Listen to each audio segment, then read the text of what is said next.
আসসালামু আলাইকুম dear students, আশা করি তোমরা সবাই ভালো আছো এবং সুস্থ আছো।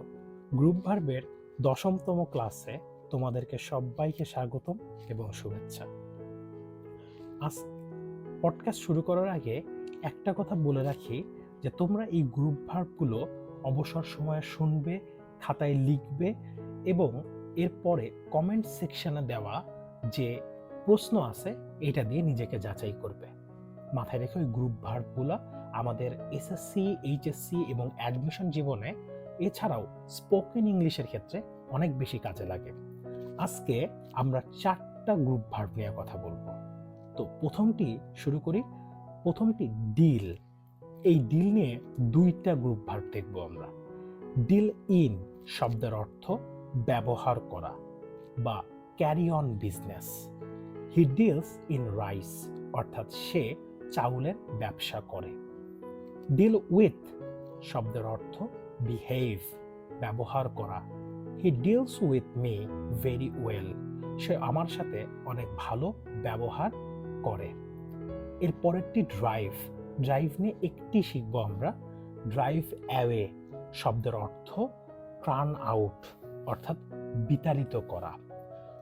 কি বলছে ইংরেজি বাক্যটা খেয়াল লক্ষ্য করি।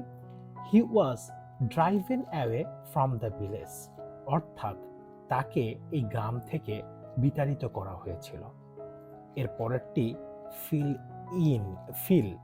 ফিল দিয়ে আমরা একটি শিখব, সেটি ফিল ইন আপ অথবা এর অর্থ পূরণ করা। ফিলের পরে ইনও ব্যবহার করা যায়, আপও ব্যবহার করা যায়। সো আমরা বলতে পারি ফিল ইন দ্য গ্যাপস অর্থাৎ শূন্যস্থানটি পূরণ করো, অথবা ফিল আপ দ্য গ্যাপস শূন্যস্থানটি পূরণ করো।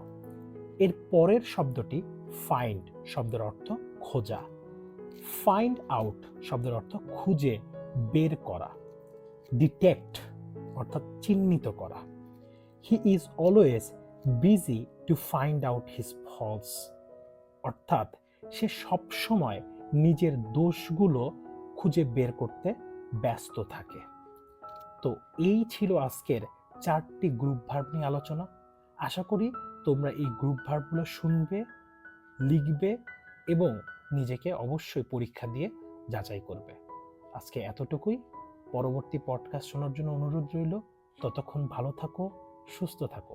আসসালামু আলাইকুম।